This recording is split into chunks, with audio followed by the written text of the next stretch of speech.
Hola a todos, bienvenidos a un nuevo video aquí en Tiagomed. El día de hoy estaremos hablando acerca de neumonía. Específicamente nos enfocaremos en la neumonía adquirida en la comunidad.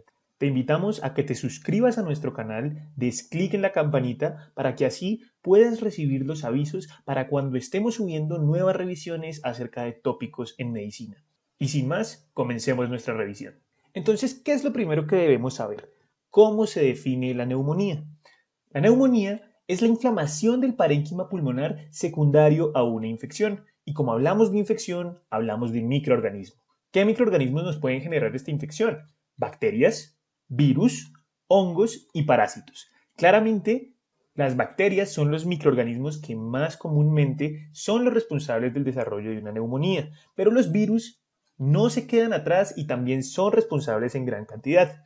Por el contrario, los hongos y especialmente los parásitos son bastante raros que puedan llevar a que ocurra una neumonía. De hecho, los hongos se ven relacionados principalmente en aquellos pacientes que son inmunosuprimidos. Teniendo esto en mente, hay algo que debemos aclarar, y es que esta infección afecta a los bronquiolos y los alveolos, es decir, estamos hablando de la infección del tracto respiratorio inferior. Y esta infección nos va a llevar a que se produzca una consolidación alveolar o intersticial. ¿Y qué es una consolidación? Hace referencia al llenado o a la ocupación de la luz alveolar o del intersticio con pus que se produce como resultado a la infección. Y el problema de la presencia de este pus en la luz alveolar es que va a impedir que ocurra de forma correcta el intercambio gaseoso. Por lo tanto, lo que vamos a tener es que ocurrirá una alteración de este intercambio gaseoso que además se verá exacerbada por un estado proinflamatorio desencadenado por la respuesta inmune a esta infección. Ahora, debemos resaltar que la definición operativa de neumonía es que existan tanto signos y síntomas locales, es decir, referentes al tracto respiratorio inferior, llámese tos, llámese estertores, llámese expectoración, que existan signos y síntomas sistémicos, como lo podrían ser la fiebre, los escalofríos, las mialgias, las artralgias, y que existan hallazgos en imágenes. Es decir, que yo pueda encontrar evidencia de la consolidación o en una radiografía de tórax o en un TAC de tórax. Y para que yo pueda decir que alguien tiene neumonía, debe cumplir al menos con uno de cada uno de estos pilares. De cualquier forma, en esto profundizaremos más tarde cuando hablemos del diagnóstico. Ya teniendo esto claro, desglosemos un poco más la definición de lo que es la neumonía. Para poder abordar una temática tan amplia como lo puede llegar a ser la neumonía, es pertinente que de una vez establezcamos la diferenciación entre lo que es una neumonía adquirida en la comunidad y una neumonía nosocomial. Entonces, teniendo esta barra como línea del tiempo y teniendo un ingreso a la hospitalización y un egreso de la hospitalización con un intervalo que sería la estancia hospitalaria, la neumonía adquirida en la comunidad se define a partir de dos puntos de corte: 48 horas desde el ingreso a la hospitalización y 7 días tras el egreso de la hospitalización. Con base en estos puntos de corte, haremos las definiciones de las dos posibles clasificaciones. La neumonía adquirida en la comunidad es aquella que se presenta antes del punto de corte de 48 horas del ingreso hospitalario, y asimismo es aquella que se produce después del punto de corte de 7 días de haber egresado del hospital. Por el contrario, la neumonía nosocomial es aquella que se presenta después del punto de corte de las 48 horas desde el ingreso hospitalario y antes de que se cumplan 7 días desde que el paciente egresó de su hospitalización. La importancia de esta diferenciación radica en la prevalencia de los agentes etiológicos que se presentan de forma más común en cada uno de estos tipos de neumonía, ya que esto a su vez determina cuál es el manejo y el tratamiento más apropiado. El día de hoy nosotros nos enfocaremos en lo que es la neumonía adquirida en la comunidad. En futuros videos estaremos hablando acerca de la neumonía nosocomial. Es posible que en nuestra práctica diaria escuchemos un concepto que se le conoce como la neumonía asociada al cuidado de la salud. A este tipo de neumonía se le llamaba antiguamente a aquella que se adquiría en hogares geriátricos, en centros de hemodiálisis o tras hospitalizaciones recientes. Y era un término que estaba incluido en las guías de la American Thoracic Society ITSA 2005. En aquella época se creía que podría servir para identificar a pacientes en riesgo de infección por patógenos resistentes a múltiples fármacos. Sin embargo, esta categorización realmente lo que hacía era dar un uso inapropiado y muy amplio de los antibióticos. Y aunque en teoría aquellos pacientes que tienen un contacto reciente con instalaciones sanitarias como lo son estos sitios pueden tener un mayor riesgo de infección por patógenos multidrogoresistentes, realmente es un riesgo pequeño y la incidencia general es baja.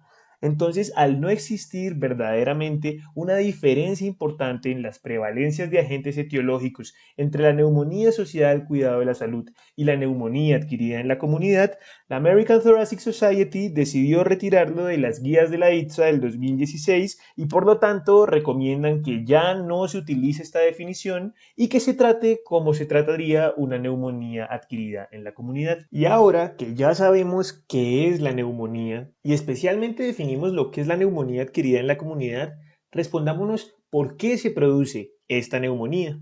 Ubiquémonos entonces en la luz alveolar. La entrada de un microorganismo patógeno a la luz alveolar puede ocurrir a través de tres mecanismos principales: la inhalación del microorganismo, la aspiración o la diseminación de este de forma hematógena.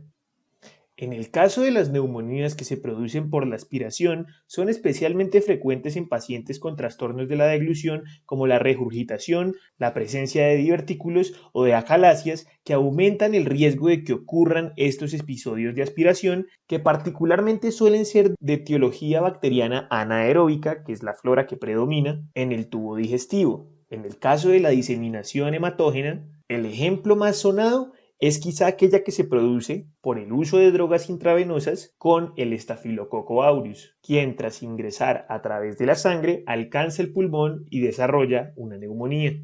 No obstante, por lo general nuestro cuerpo tiene ciertos mecanismos de defensa que le permiten deshacerse fácilmente de estos microorganismos que alcanza la luz alveolar. ¿Y cuáles son esos mecanismos de defensa? El barrido ciliar, que a través del movimiento de estos cilios logra barrer los microorganismos hacia el exterior, facilitando adicionalmente el reflejo de la tos. Estos cilios son pequeñas extensiones de la membrana celular que ayudan a movilizar el moco y las bacterias grandes hacia el exterior de tal forma que salgan a través de la expectoración o que sean deglutidas. Otro mecanismo de defensa es el reflejo de la tos, que junto al barrido ciliar facilita la expulsión de estos agentes extraños. Adicionalmente, contamos con otro mecanismo, la inmunidad por inmunoglobulina A. Este tipo de anticuerpos hace referencia a la inmunidad de la mucosa, y estos anticuerpos son capaces de unirse a ciertos tipos de bacterias o patógenos extraños y activar la respuesta inmune. Por último, contamos con los macrófagos alveolares. Si el microorganismo logra alcanzar la luz alveolar, estos macrófagos lo que harán será fagocitar estos microorganismos, secretar citoquinas que atraigan a otras células del sistema inmune y buscarán digerir y descomponer estas bacterias, desencadenando toda una respuesta inflamatoria. Así pues, aquellos pacientes que tengan comprometidos cualquiera de estos mecanismos de defensa o que sean sometidos a un inocuo bacteriano muy grande, terminarán por desencadenar el proceso infeccioso de la neumonía. Entonces, en este contexto en el que el microorganismo logra prevalecer, la liberación de toxinas por estos microorganismos generará un daño tisular que a su vez se verá acompañado por la liberación de sustancias proinflamatorias como lo son los leucotrienos, entre los cuales encontramos leucotrienos B4, C4, D4, E4, quienes en últimas terminarán por aumentar la permeabilidad vascular. De esta forma, este endotelio, que si bien tenía fenestraciones no eran tan grandes, ahora los espacios de estas fenestraciones son un poco más amplios, aumentando la permeabilidad vascular. ¿Y cuál es el objetivo de esto? El objetivo de esto es que pueda llegar un mayor número de células inmunes a la luz alveolar para poder enfrentarse a estos microorganismos. A medida que van llegando un mayor número de células inmunes y mayor número de macrófagos alveolares, estos macrófagos, tras fagocitar Toda bacteria que se vayan encontrando comenzarán a liberar citoquinas proinflamatorias como la interleuquina 1 y el factor de necrosis tumoral alfa, en donde sabemos que uno de sus efectos más importantes es el desarrollo de la pirexia, es decir, la fiebre. Sumado a ello, uno de los efectos de los leucotrienos es generar broncoconstricción, que junto a la acumulación del pus en la luz alveolar va a facilitar el síntoma predominante de la neumonía, que es la disnea. Ahora, teniendo clara esta secuencia de eventos, hay que aclarar que la fisiopatología de la neumonía se divide en 4 fases. Una primera fase que hace referencia a la edematización, y la edematización que ocurre durante el primer día de la infección consiste en esa extravasación del fluido por el aumento de la permeabilidad vascular y que, como habíamos dicho, esta se justifica por la llegada de macrófagos y leucocitos a la luz alveolar. Como observamos en esta imagen, podemos encontrar múltiples neumococos agrupados en esta luz alveolar y que a través de las fenestraciones endoteliales están llegando células del sistema inmune a la luz alveolar para enfrentarse a estos microorganismos. Pero como todo esto se logra a partir de una extravasación de fluido, le llamamos edematización. La segunda fase de la neumonía corresponde a la hepatización roja, que ocurre durante el segundo y tercer día de la infección y que hace referencia a la efusión masiva de leucocitos y de eritrocitos. Entonces ya no solo están llegando leucocitos a la luz alveolar, sino que también se están filtrando glóbulos rojos. Esto lleva a que cuando se observa histopatológicamente el pulmón, se evidencia una coloración rojiza brindada precisamente por estos eritrocitos y una consistencia firme que recuerda a la textura característica del hígado. La tercera fase de la neumonía corresponde a la hepatización gris, y esta ocurre durante el cuarto y sexto día de la infección. En esta fase ocurre una lisis de los leucocitos y de los eritrocitos, dejando finalmente depósitos de fibrina en la luz alveolar que mantienen esta característica de hepatización del pulmón, pero ahora sin esa coloración rojiza, ya que todos estos eritrocitos han muerto. Y por último tenemos la fase de resolución.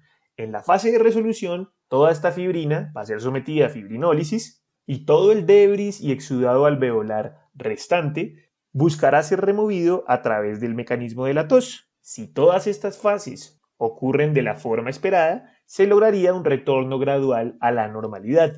No obstante, en algunos casos el proceso infeccioso puede llegar a ser tan agresivo que al comprometer el intercambio gaseoso puede llevar al paciente a una situación mortal.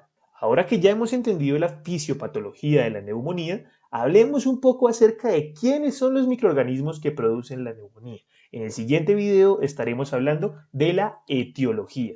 Nos vemos en el próximo video.